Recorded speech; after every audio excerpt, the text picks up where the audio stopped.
Thank you very much for the introduction. And I would like to go on from the last speakers when they mentioned about Erwin Schrödinger, the brilliant physicist, and this concept of flow. Because the whole universe has a flow. It has a direction. And that flow and direction we often refer to as time. We go forwards. The universe goes forwards.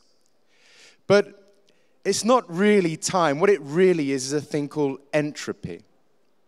Now, entropy is a tendency to chaos. It's a slippery slope where complexity becomes the ordinary and the simple. And once organization becomes chaotic, it can't, like this egg, it can't return. There's no way back. Time waits for no man, and it waits for no egg. It's a one-way street. That's why we get older and we don't become younger. What's happening is the complexity that is us is slowly but surely becoming ordinary and more simple. The complicated molecules that make us, the complex sugars, the proteins, the enzymes, the DNA molecules, these wonderful double helices, they're all slowly but surely becoming simple molecules of carbon dioxide and ammonia and water. But what if I could tell you that this process can be reversed? That we can rewind entropy, that we can turn back time. This is the key, I think, to the general core of any innovation. We can actually build complexity from simplicity and reverse time. And that process that can do it is photosynthesis.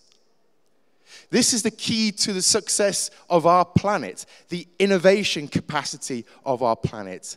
It's the fact that on this planet, our planet can convert carbon dioxide and water, simple molecules, into complex molecules of sugars and oxygen.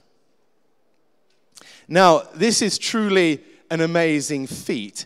It's as if nature can rejuvenate, going from the old to the new, going from simple to complex.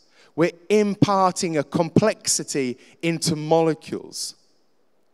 And what's driving this whole process is, of course, light, the sun.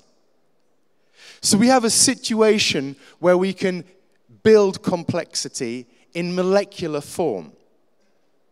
We can put in light energy into chemicals. The result are these liquids, for example. Okay, wonderful. They might look humble and simple to you, but these compounds are full of potential.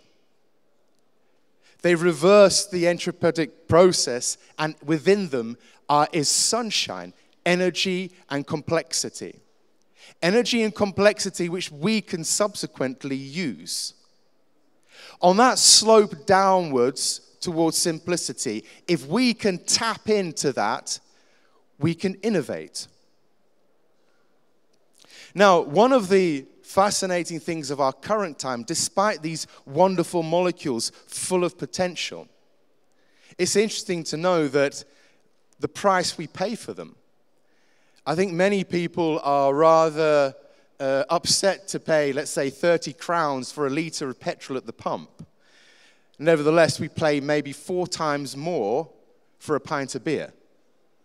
And that's in the Czech Republic, where beer is pretty cheap. So it's an interesting thought that I want to leave you with, that we have on one side what's essentially a water solution with a few flavorable compounds, and the other a mixture of molecules packed with potential and energy. And yet, I think they remain rather undervalued.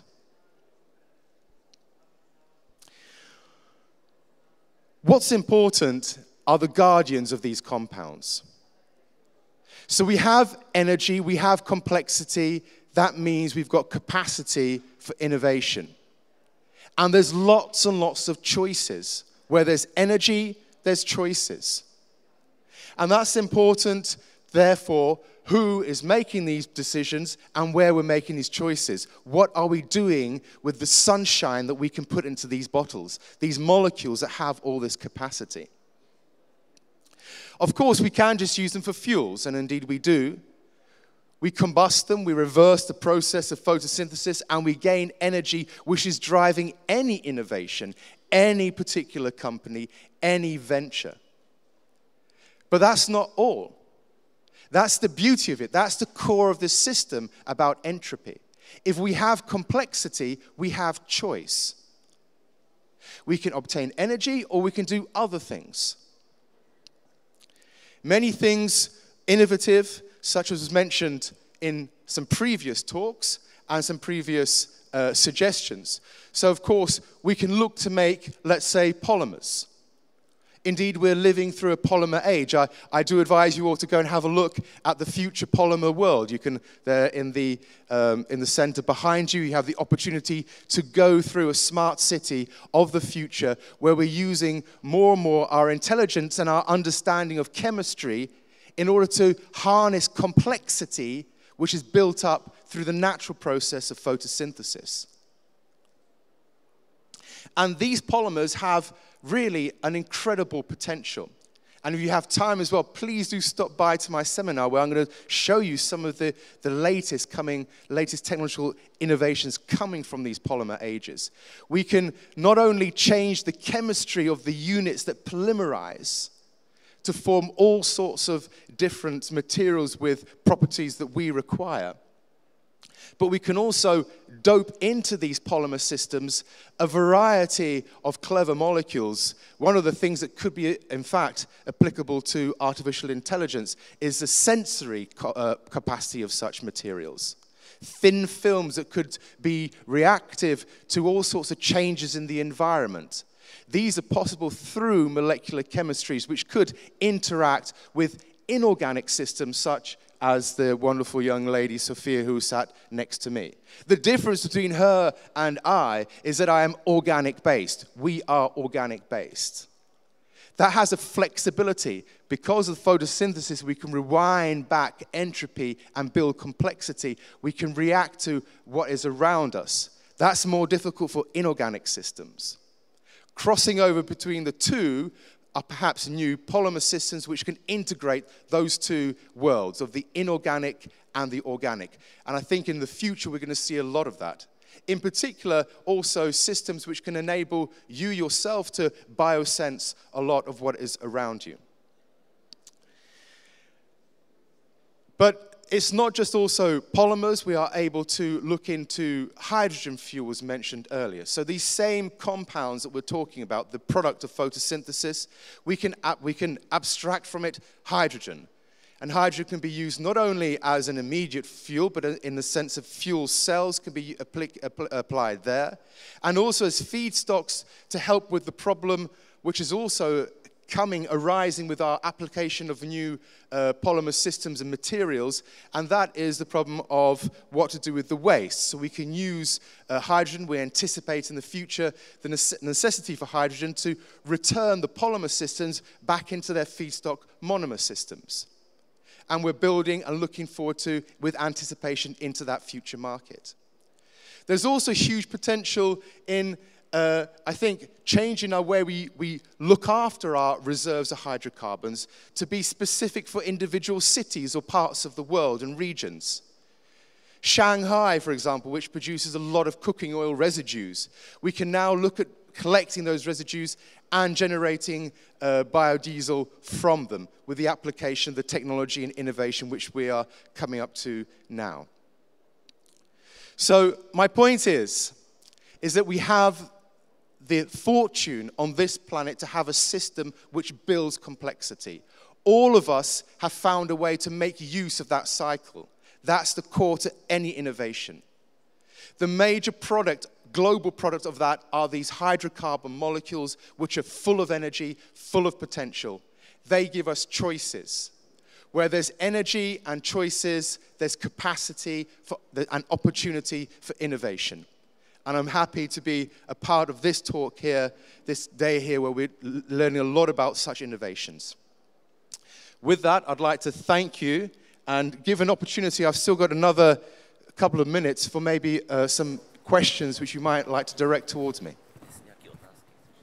Yes, Michael, I do have questions for you, of course. Hi, how are you doing? Very well, thank you. You're well.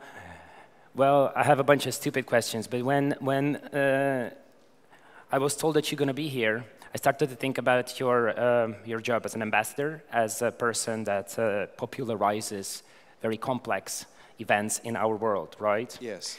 I started to read about it a bit, and I noticed that there is a lot of argument, or is a lot of opinion that is basically saying that it can harm, popularization of science can harm, because it does not incorporate the complexities of life, which can lead to false conclusions about the world.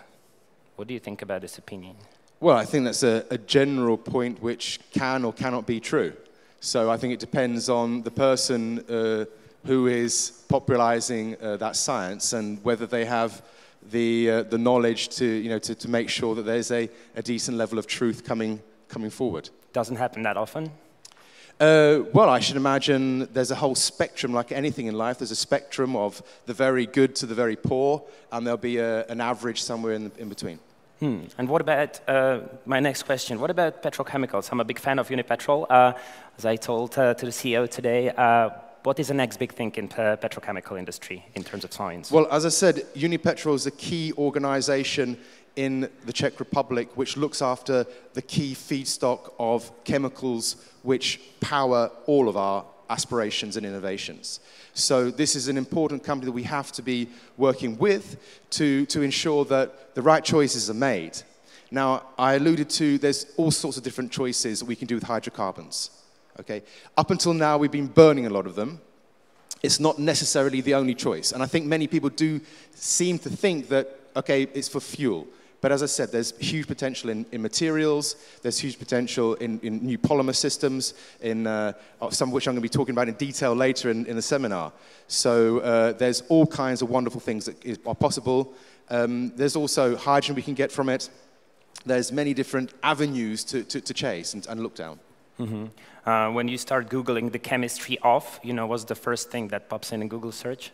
The chemistry of love. The chemistry of love, yes. The chemistry of love. What do you... Indeed, the chemistry of love is something I know a bit about.